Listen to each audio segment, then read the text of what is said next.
اب میرے پاس اس سجاد بھائی کے پاس جا کر اپنا بیٹا مانگنے کا بھی کوئی جواز باقی نہیں رہا تھا۔ میرے شوہر نے چند دن تو میری حالت کو برداشت کیا، مگر پھر وہ بری طرح پانے لگا اور مجھ سے بیزار ہونے لگا۔ اس واقعے کو ابھی ایک ہفتہ گزرا تھا کہ میرے گھر کے دروازے پر دستک ہوئی۔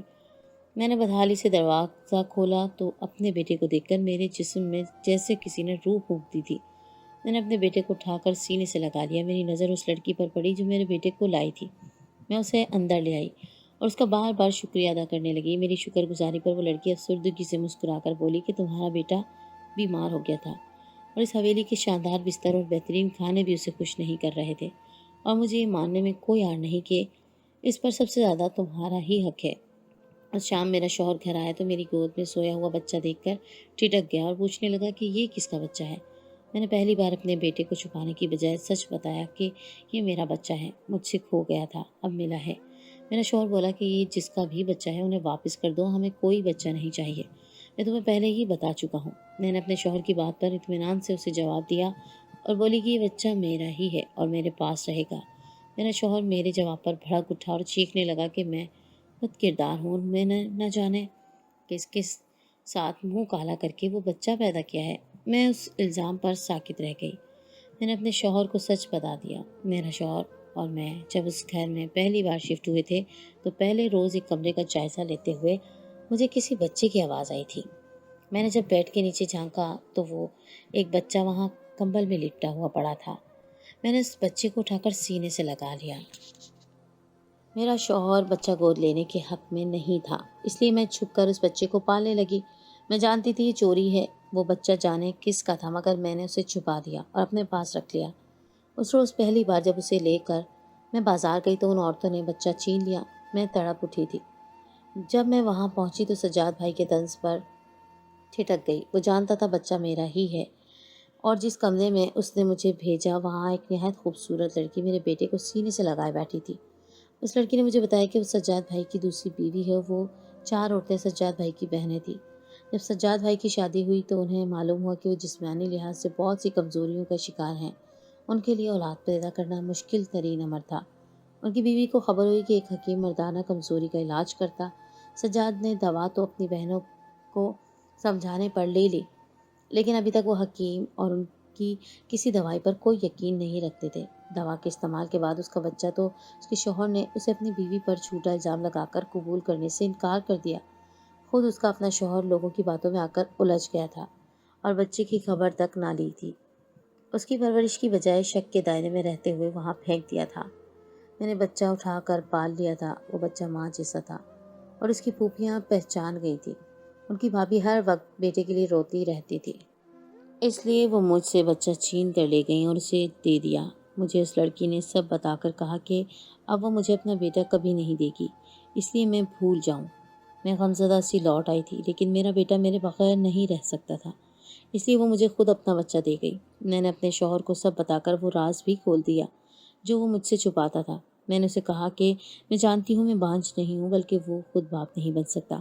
اس نے ساری عمر مجھے جھوٹ بول کر دبائے رکھا اور میں وفا میں خاموش رہی، لیکن اگر اس نے میری خوشی کی خاطر اس بچے کو قبول نہ کیا تو میں طلاق لے کر چلی جاؤں گی۔ میرا شوہر اس دھمکی پر گھبرا گیا اور میرے پیر پکڑ لی کہ میں اس کا سچ کسی کو نہ بتاؤں تو وہ بچہ قبول کر لے گا۔ میں نے شوہر کا راز رکھ لیا اور میرے شوہر نے میری خاطر اس بچے کو دل سے قبول کر لیا تھا۔ اب اس بچے کو گھر میں رکھتے ہیں، اس کے لاڈ اٹھاتے ہیں، اس کی ہر قسم کی ضرورت کا خیال رکھتے ہیں، اسے بھرپور محبت اور شفقت دیتے ہیں، جسے پا کر وہ پھولے نہ سماتا ہے۔